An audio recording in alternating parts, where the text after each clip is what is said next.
Hello everybody. This week we're going to make an apple pie. So it's a two-part process. The first part is making your crust. The second part is actually making the filling for the pie. So first thing you're going to need is some sort of pie plate. So I have a glass one here and I have a ceramic one. Either one is perfectly acceptable. The glass one, if you look, it's a little bit deeper, so it's more vertical. The ceramic one is a little more shallow. But both of these are 10-inch pie plates. There is smaller 8-inch pie plates, and you won't need as much apple in that for that. But I'm going to use a 10-inch so that I'm going to need more apples. So what I do today will be based on the 10-inch. If you're using a smaller dish, you'll want to use something a little bit smaller. Out of there, and it's like a block. So very carefully, and this is the messy part, because if you get that on there, it's really greasy. So I'm careful to open it. So when I open it, I'm trying not to touch it too much, just because it does get messy. And I'm just going to plop that into my bigger bowl. All right. Next thing we need, so that's 1 cup of Crisco. The second thing we're going to need is essentially 2 cups of flour. So let me get my measuring cup, the one other thing that I needed. This is a 1 cup measuring cup. So I'm going to need almost 2.5 cups of flour. So the way I like to do it is really I get a bunch in there and just kind of take a knife and scrape off the excess so that we get a nice even amount. Plop that in there. I'm going to do it again. So I'm going to dig in there, just kind of screed it off so that I have a second cup. And then I need about 1/2 cup again. So in this case, I'm just going to kind of guesstimate it. And again, this doesn't have to be that precise, about 2.5 cups. So there we go, it's about 1/2 cup. So there's my 2.5 cups. So far we have 1 cup of Crisco, 2.5 cups of flour, and now we need a teaspoon, not a tablespoon, a teaspoon, which is the smaller of the 2 cups of salt. So I'm going to basically fill that up and put that in as well. All right, those are my 3 ingredients for the pie crust. So at this point, what you're gonna need, and that's what I'm pulling out right now, is 2 knives. I know this sounds a little weird, but essentially we're going to cut these together. Okay, rather than try and stir them because the Crisco doesn't stir very well. But if you cut it into pieces, and I know this sounds a little weird, but as I cut this, using the 2 knives, just kind of going back and forth like this, you'll see that the flour starts to adhere to the different pieces of Crisco, and it kind of starts to break it up into smaller pieces. And again, I'm just kind of stirring it in there a little bit, cutting it into small pieces. So I go back and forth, cutting it back and forth, trying to get rid of all the big chunks, and I'll stir it with it a little bit and see that there's some big chunks. So I'll keep cutting, and I want to cut this down fairly fine. Okay, you're never going to get it to the point where it's as fine as the flour, but we're just going to cut that together so that we get most of the chunks out and get most of them. And we can use the knife to get it off of there. And I'm just going to do this for a minute or so, just to kind of get all of it mixed together as best I can. And again, once all the big chunks are pretty much gone, that'll be all right. So that was our next step. The final step in this, as far as the crust goes, is we have to add some water. Water is going to make it kind of mushy, but we're going to use our hand. You have 2 choices. You can get in there with both hands. I have 1 big hand, so I just tend to like mush it with 1 hand. So what I'm going to need here, that's another thing I should have got out, is a measuring cup. This is the 3rd cup. Okay, we want about 1/3 cup of water in here. So it doesn't have to be boiling hot, and it shouldn't be freezing cold. So just kind of a lukewarm. So I'm going to move on down here a little bit, and just get about 1/3 cup. And I'm going to kind of just pour it in there. All right, so it just kind of sits on top, and this is where the fun begins. This is where you get to get messy. So literally you're going to get your hand in there and just start kneading it together. I just like to get in there and just mush it. So if you have rings on your fingers, you might want to get those off because they're going to get really messy. And again, this is a messy process, but you want to get all the loose flour and mixed in. And as you do this, you'll see it starts to form like a dough between the Crisco, the flour, and the salt, and the water. As it mixes together, as you kind of keep squeezing it in your hands, you'll see it starts to get more doughy. This is what's going to form our crust. And I keep scraping through the bottom because I want to get all of that off the bottom. I don't want loose flour in the bottom of the pan. So basically, you're going to try and get this mushed together into a big ball. And we've created this big clump, this big ball. And what we're going to do from this point on is I'm going to separate this into two pieces. I'm just going to kind of tear it in half and make two balls.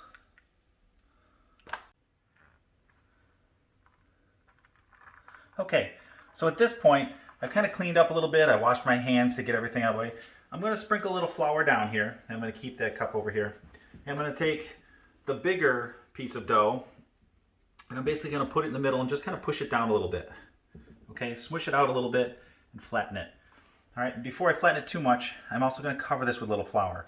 And the reason I'm doing this is so that when I use the rolling pin, if you don't have a rolling pin, you're probably going to have to use your hand or something that's flat to kind of roll that out. But hopefully you have a rolling pin. And then I'm basically going to work it out. I like to start in the middle and work to the outsides. I don't want to start one side because sometimes it rolls up on itself. So I just kind of work it from the inside out. You can do this on the counter. I have a little plastic pad that I like to use here because that way I don't get the counters completely messy. But again, I just keep rolling it out in different directions to try and flatten it. So you can see mine has markings for like a pie crust. I try and get it at least as big as that. So again, as it starts to dry out, I'm going to add a little more flour to that. And I'm going to keep working it out. That was the easy part. If you're doing this on the counter, the next step is going to be basically to get this dough into the pan.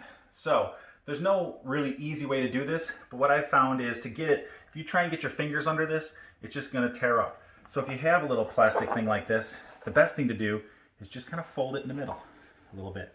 And it should release and at least give you a place where you can kind of grab it. So at that point, I should be able to kind of slide this onto the pan and then carefully fold this back as best I can. Never done this on camera, so this should be interesting. Okay, and it's okay if there's a few little cracks in that, that's perfectly fine. We want to make sure it kind of covers the whole pan. And if there's a little extra hanging off the edge, nothing wrong with that. So that is step one. We've got our bottom in there. Now we have to make the filling. So I'm going to move over and cut some apples. So I'll see you in a minute.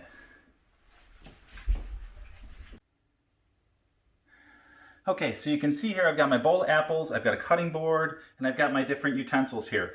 So first of all, you need some sort of kind of paring knife to peel your apples. You can either do it with a paring knife like this, or if it works for you, a regular peeler so you can kind of peel around with that. Again, we don't want to peel into our fingers. So as you're peeling, most likely you're going to peel towards you. You don't want to have your finger in front of it. You want to kind of keep them to the sides and work your way towards you as you peel. Okay? So in that case, once they're all peeled, I'll show you how the cutter works if you haven't seen one of those. But essentially, guys, start at the top, and we're just going to work in a circle. You don't want to dig too deep, but I like to use the paring knife. And I have a little garbage right here, so I'm just going to drop it in the garbage as I go. It's kind of like a little game I play is how big of a peeling can I get before it breaks off. So I don't try and do too much at a time, and you can see I'm kind of peeling towards myself, but I'm doing it very carefully. I'm not really moving the knife, I'm actually kind of rotating the apple. That way it keeps me from slipping and jabbing it right into myself. Okay? So, as we get this done, and I'll peel this one, and we want to make sure to get all the peelings off. So if you have a little spot where you miss like that, you're going to want to kind of make sure you go back and get all the spots off. Last thing, I'm not going to worry too much about the core. You can see here the core on each side. I'm not going to worry too much about that because after I core it, then we'll take care of that. So I've got some more apples to do here, so I'll see you in just a minute. And there we have it, a bowl of apples peeled. All right, so next step, we're going to take some of these apples here, and I'm going to get rid of my paring knife for a second here. And this is a core. If you haven't seen one of these, you put it over the stem of the apple or the base of the apple, and we're essentially going to just press down on it, and it's going to cut and core the apple. So I'm going to center it right over the top like this, and essentially I'm just going to push straight down nice and gently. Okay, I'm not going to put my fingers underneath because those are blades on the bottom side, and I'm just going to push it down. And once they're all down, if they don't fall off on their own, you can just give them a little push to get them off. And it cores the apple. So at this point, I can get rid of that apple. And next thing we're going to do is you'll see when it cores it, I don't know how tight we can get in here, you can still see some of the seeds in that in here where they were, and that's like a little hard spot. So if you were to put that in your pie, someone's going to get a little crunchy spot that you really don't want. So I usually take my knife and very carefully, I'll just peel off a little bit of that. So anywhere you see a little where the seed was, I'm just going to kind of peel those off. So it just takes a few seconds. And again, we're going to need about 6 to 8 apples depending on how big your pie plate is. First time you do it, it's better to have too many apples than not enough. You can always go back and eat the apple rather than that. So here we go. That's 1 apple. And again, these are really thick pieces right now. So because the core only does it so wide. So I like to usually go in very carefully. And again, I'm keeping my fingers out of the way. And I'm just going to cut those in half again to make them a little thinner. This way they'll cook down a little bit better. Okay, in case I forgot to mention it also, I'm using Macintosh apples. I like them because it's a softer apple, which means when you bake it, it'll break down and get softer better, so when you're creating the pie, it's not hard and crunchy. And it's also a sweeter apple. So we're going to do this with 6 to 8 apples and then just put those in a bowl. And once we put them all in a bowl, then we'll be ready for the pie filling. Okay, so I finished peeling and cutting my apples, so I'm just going to set those aside for the moment. Before we go any further, first thing I need to do is set my oven.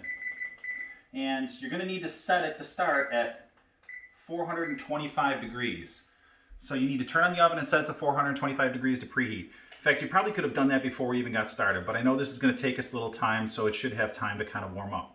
So we've got our dough rolled out here. I've got my pie set. Here's my apples. What we need to do is we need to do the sugar mixture to go along with this. Okay, so we have our sugar here, and what I'm going to need is 1 1/3. So I'm using my 1/3 cup, the same one I used for the water. I just took a paper towel and dried it out really quick. That's where I went. So there's 1/3 cup, and then I need a full cup here. Sometimes it's tough to get it in the bag. So if you have to take something else and kind of fill it, that's perfectly fine. You can see I didn't quite fill it, so I'm going to use 1/3 cup and just kind of add a little more.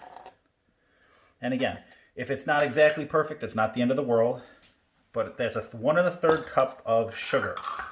Now, I've got my teaspoon here again. This is cinnamon. All right, so I'm going to use a teaspoon of cinnamon, and actually a teaspoon and a half. So in this case, I'm just going to use one of these knives again, and just kind of brush it off a little bit.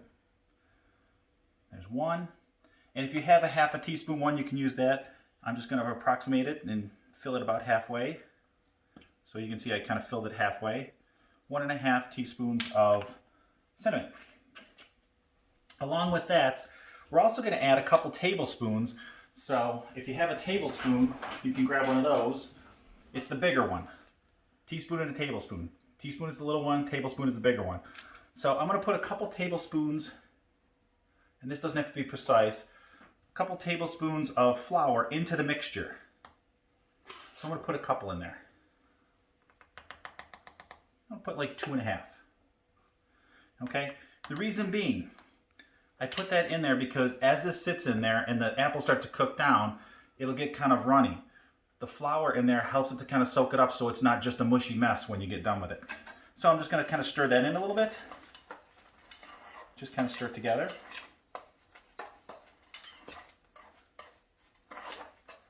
And this is my mixture that we're going to use along with the apples. So there we go. So you can see here's my cinnamon, sugar, and a little bit of flour. So what I'm going to do is I'm going to take about half of this, or about 1/3 to 1/2, and I'm just going to kind of cover the bottom.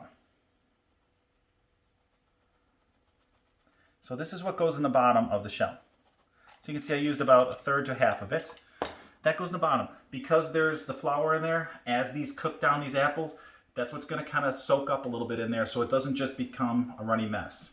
Now I'm going to take my apples and just kind of spill some of them in there. And I want to fill this really well. So I'm just going to kind of work them in there. And again, you'll probably have some extra, and that's okay. But notice I'm kind of mounding it. I'm not making it you know, kind of tiny, I'm kind of mounding it up a little bit on top of there. You want to do that because these are going to cook down.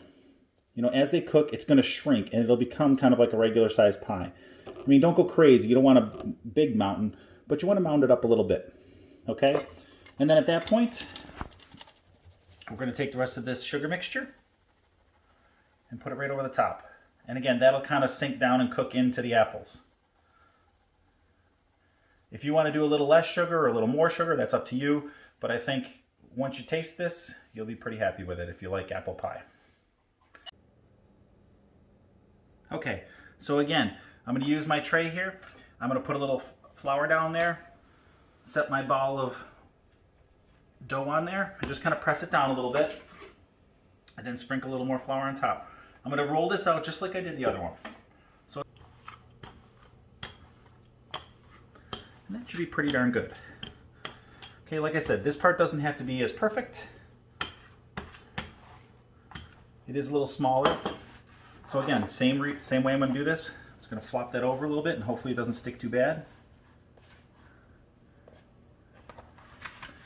All right. And now I'm going to bring the rest of the pie in closer. And what I can do here is very carefully, hopefully, because I rolled that pretty thin, is that should kind of flop right over the top like that. And again, if you do this gently, you should be able to kind of pull it and move it around a little bit. And you want to just cover the top of the pie. Okay, our last step here is we want to basically cut off the excess. So I'm going to use a sharper knife. I know I'm using a lot of utensils here, and that's okay. You can see there's a lot of overhang here. So essentially, I'm just going to try and cut some of that away. And I want to make sure it overhangs. You can see the dish down here. I want it to overhang just a hair. So don't cut too much off. But right now, and if there's a little spot like this where it sticks out, that's okay. That's not going to kill us. Okay, we can always paste a little piece on there if we need to. But I'm holding both sides of the pie crust and just kind of gently cutting it.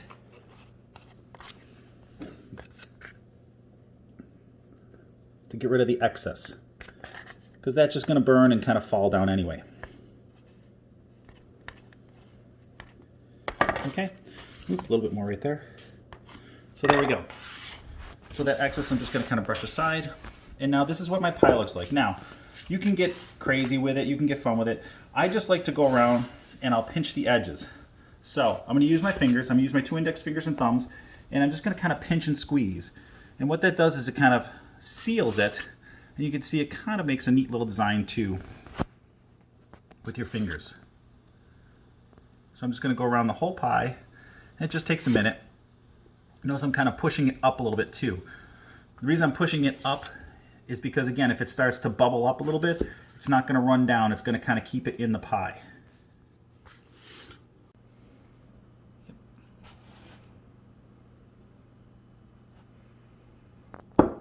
If there's an apple in your way, you can just kind of push it back in a little bit there.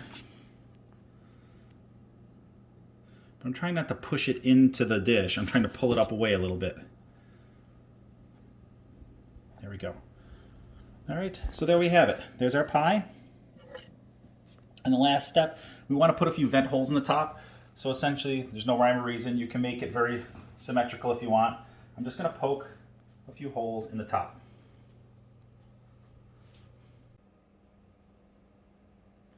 Okay, so last thing, I took a cookie sheet. For those of you guys who don't have those little plastic things to go in the bottom of your oven, if you just simply use a cookie sheet, and all I did is wrap it in some aluminum foil, and I'm going to put the pie on there. That way, if anything does spill over, most likely it's going to catch on that, and it'll make your parents much happier for not destroying your oven.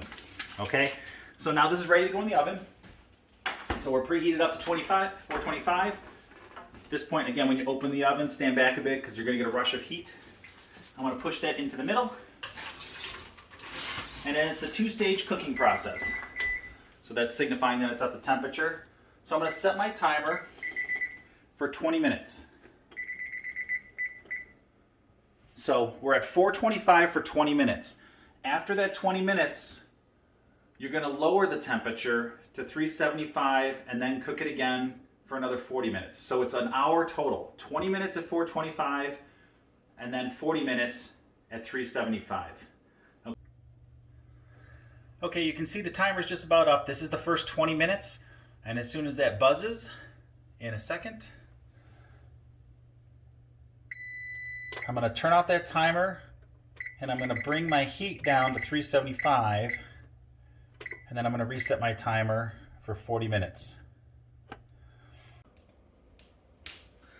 Okay, time's up. So here we go. Here is our finished product. A little apple pie. Add a little ice cream to it. You got apple pie a la mode. Bon appetit.